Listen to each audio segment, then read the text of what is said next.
भी चल रही है, सरकार भी तो वही कर रही है। देखिए सरकार में कार्रवाई तो चली रही है। जो तुम्हारे मीडिया के इंचार्ज होते हैं वही पेपर लीक करा देते हैं, जो तुम्हारे सोशल मीडिया के वो होते हैं वो यूनिवर्सिटी में, बनारस यूनिवर्सिटी में गन पॉइंट पे लड़की का बलात्कार कर देते हैं, जो तुम्हारे पदाधिकारी होते हैं, जो तुम्हारे सांसद का चुनाव लड़े होते हैं वो महिला पहलवानों का उत्पीड़न करते हैं, जो तुम्हारे सांसद लड़े होते हैं उसका बेटा गाड़ी चढ़ा करके किसानों को मार देता है। तो सरकार तुम कैसे बोलोगे इस बात को? सरकार ने कहा, सरकार ने, हमारी जिम्मेदारी है ना कि हम विपक्ष के मुद्दों को जरूर और जिम्मेदारी सरकार ने कहा कि अब पेपर लीक नहीं होंगे, लेकिन सवाल ये है कि पूनम पंडित क्या जो आरएसएस हिंदू राष्ट्र की मांग करती है, क्या आप उसके रास्ते पर चलेंगे? आप चाहते हैं कि देश हिंदू राष्ट्र बने? देखिए, हम सनातन धर्म के लोग हैं, सनातन भावनाओं से जुड़े हुए, सनातन हमारी सांस, हमारी धड़कन है। सनातन धर्म को आगे बढ़ाना, उसका वर्चस्व पैदा करना और सनातन धर्म का प्रचार प्रसार करना हमारा कर्तव्य है और हमारा सबसे पहला। तो हिंदू राष्ट्र चाहते हैं आप, समर्थन है आपका? आप हिंदू राष्ट्र करते रहिए। मैं सनातन धर्म और राम राज की जो है नियम चाहती हूँ और वही कानून चाहती हूँ। तो मतलब संविधान बदलना चाहते हैं आप? बिल्कुल नहीं, किसने कहा संविधान बदले? आप कह रहे हैं कि आप धार्मिक नियम चाहते हैं हर जगह, देश तो संविधान से चलेगा ना? किसने कहा? वैसे मुसलमान हर जगह, किसने कहा हर जगह? अभी आपने तो कहा कि हम ये चाहते हैं कि हमारे फ्लैशबैक में जाइए। अरे राम के पदों पर पक्षों पर चलने लग जाओगे तो बलात्कार ही नहीं होंगे। राम के लोगों, राम के नियतों पर चलने लग जाओगे, गरीबों को समझने लग जाओगे, गरीबों की आवाज उठाने लग जाओगे, तो अपने आप ही सनातन धर्म का बीजेपी प्रचार होगा। सांसद ने जो जय हिंदू राष्ट्र कहा है, पूनम पंडित जय हिंदू राष्ट्र कहेगी? देखिए, मैं हिंदू के उसको ज्यादा नहीं जानती हूँ, ना मैंने हिंदू को पढ़ा है, मैंने सनातन धर्म को पढ़ा है। मैं सनातन धर्म के बारे में आप मुझसे पूछ सकते हैं जो भी आप मुझसे, देखिए आप मुझसे सनातन धर्म का प्रचार प्रसार कराएंगे या मुझसे बोलेंगे सनातन धर्म के विषय में, तो मैं सनातन धर्म क्यों नहीं करना? क्या सनातन धर्म का प्रचार करना गलत है? तो उन्होंने मतलब बीजेपी सांसद, मैडम एक मिनट, ऐसी व्यवस्था है, एक ऐसी व्यवस्था है जो संविधान के नियमों से चलती है, तो वहाँ पर संविधान का पालन मैडम सुनिए ना, संविधान में तो नहीं है ना हिंदू राष्ट्र का। देखिए, अब मैंने आपको क्या बोला, संविधान में नहीं है तो इसका मतलब नहीं होना चाहिए। तो गलत है। संविधान के नियमों पर आपके हिसाब से नहीं होना चाहिए। देखिए, मेरे हिसाब से नहीं, संविधान के हिसाब से। हम अपने हिसाब को मानने वाले कौन है? ये देश जो है संतों की भूमि है, धर्म का प्रचार संतों से होता है, सनातन धर्म का प्रचार संतों से होता है, लेकिन इस देश की जो व्यवस्थाएं हैं वो संविधान से चलती है, तो वो संविधान से चलनी चाहिए।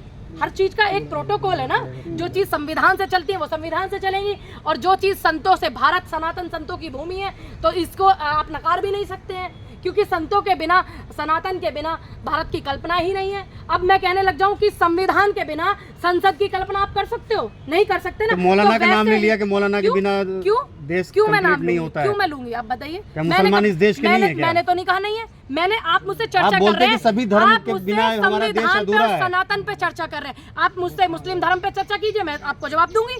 आप चर्चा भी तो मुझसे दो ही चीज पे कर रहे हैं। जब हम देश की बात करेंगे तो उसमें सभी आता है, देश में संविधान में सब आता है, सभी आता है, संविधान में सब आता है, संविधान में। आपने बोला कि साधु संत के बगैर जो हमारा देश मुकम्मल नहीं होता है, तो वैसे आप ये कहते हैं? सनातन मैंने बोला, आप ध्यान से सुनिए मैंने क्या बोला। सनातन मुकम्मल नहीं होता संतों के बिना, और संविधान के बिना देश मुकम्मल नहीं होता। तुम्हें तो हिंदू मुस्लिम के सवाल करना है, करते रहिए, मेरे पे क्या फर्क पड़ रहा है। और रही बात 4 धर्मों की, इस देश में जैन, बौद्ध, पारसी ये भी है। ये संविधान के दायरे में, पूरे देश में जो संविधान के नियम कायदे मुझ पे लागू होते हैं वो सभी धर्मों पे होते हैं। ओवैसी ने जय फिलिस्तीन तो कहा, लेकिन जय भारत नहीं कहा। यही चीजें दुख वाली हो जाती है। अगर आप फिलिस्तीन को सपोर्ट करते हैं तो क्या मैं बोलूं? अब बताइए, आप ओबीसी हिंदुस्तान में रहते, हिंदुस्तान का खाते, हिंदुस्तान के वोटरों का वोट लेते, क्या उनको जय भारत नहीं बोलना चाहिए था? आप सारे पत्रकार तो बोला। देखिए, आप ये बताइए, भारत बोलना चाहिए था? नहीं, भारत, जय भारत हमारे देश में तब से चला आ रहा है, तब से हमारे देश जो है आजाद भी नहीं हुआ था। चाहे वो चंद्रशेखर आजाद, मंगल पांडे, शहीद आजम भगत सिंह, चाहे गनी गफ्फार, चाहे अंबेडकर, नेहरू, पटेल, चाहे कितने लोग हैं, तब से जय भारत चला आ रहा है। तो क्यों नहीं बोला उन्होंने जय भारत? बताइए। तो जय भारत तो बीजेपी के सांसद ने भी नहीं बोला, डायरेक्ट हिंदू राष्ट्र बोला है। आप उसका बचाव कर रहे हैं। मैं तो उसको भी गलत बोलूंगी, मैं तो उसको भी गलत बोल रही हूँ। भाई, आप भारत में रहते हो तो भारत की जय क्यों नहीं? दोनों ही सांसदों को बोलूंगी, दोनों ही जनता के वोट से बने हैं और दोनों ही भारत की जनता के वोट से बने हैं। आप अगर भारत की संसद में विदेशों को क्यों घुसेड़ते हो भाई? बताइए, अब भारत की संसद में बैठे हैं, भारत के मुद्दे उठाइए, भारत की जनता का मुद्दा उठाइए। इसका मतलब दोनों सांसदों का साफ है, मैं दोनों को क्लियर कर दूं। मैं असीमुद्दीन ओवैसी जी का भी क्लियर कर देती हूँ और मैं भाजपा के सांसद का भी। दोनों सांसदों ने जानबूझ करके अपनी सलाह मशवरा करके इस तरीके के मुद्दे उठाए ताकि संसद चले ही नहीं, ताकि संसद में जनता के मुद्दे उठे ही नहीं, ताकि संसद में भारत के मुद्दे उठे ही नहीं। इसलिए दोनों की मैं तो पहले से ही बोलती हूँ बी टीम है, असीमुद्दीन ओवैसी जो है वो बी टीम है भाजपा की, तभी दोनों अपनी साठगांठ से अपनी डपली अपना राग बजा रहे हैं ना।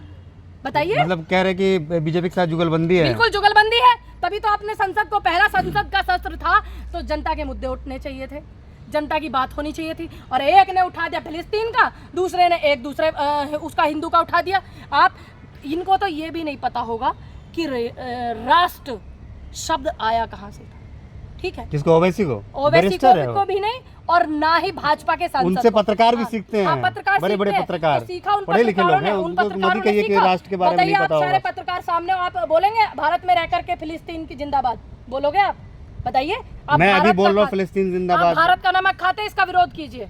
मैं अभी बोल रहा हूँ, मेरा देश समर्थन करता है फिलिस्तीन का। ठीक है, हमारी जो कूटनीति है वो फिलिस्तीन के साथ है। सुनिए, हमारा देश जब ऊपर की नीतियों में समर्थन करता है, हमारा देश भी साथ है और मुसलमानों का रिश्ता है। देखिए, हमारा फिलिस्तीन से मुसलमानों का रिश्ता है, हिंदू मुस्लिम से आपका मस्जिद चैनल अक्सा से चलता रिश्ता है। तो मुसलमान तो बोलेगा, मैं बोल रहा हूँ, मैं आपको फुटेज मैं ऑन कैमरा बोल रहा हूँ। हाँ, ये ऑन कैमरा बोल रहे हैं। ये हमारे देश के अपर का मामला है। जब फिलिस्तीन को हम सदन में थोड़ी ना बोल रहे हैं वहाँ पे संविधान का नियम का उल्लंघन हुआ। मैं यहाँ बोल रहा हूँ खड़ा होकर के। नियम का उल्लंघन हुआ है, बोलिए बैरिस्टर साहब ने नियम का उल्लंघन किया। मैं तो बिल्कुल बोल रहा हूँ। कहाँ बोल रहे हैं? केस भी दर्ज हुआ, तो क्या संसद सदस्यता जानी चाहिए? मैं तो हिंदू राष्ट्र का भी बोल रहा हूँ। राहुल गांधी अगर जनता के मुद्दे उठाते हैं तो उनकी सदस्यता चली जाती है, असीमुद्दीन ओवैसी की नहीं जाएगी। क्यों नहीं जाएगी? फिलिस्तीन को हमारा भारत शुरू से सपोर्ट करता है, जब कभी इंटरनेशनल मामला आता है तब करता है। आर्थिक स्थिति से उनको पहले से सपोर्ट करता है, मौखिक स्थिति से करता है, लेकिन भारत की संसद में भारत का मामला होना चाहिए। राहुल गांधी जो है सदन में डरे से बिल्कुल जानी चाहिए, दोनों की सदस्यता जानी चाहिए।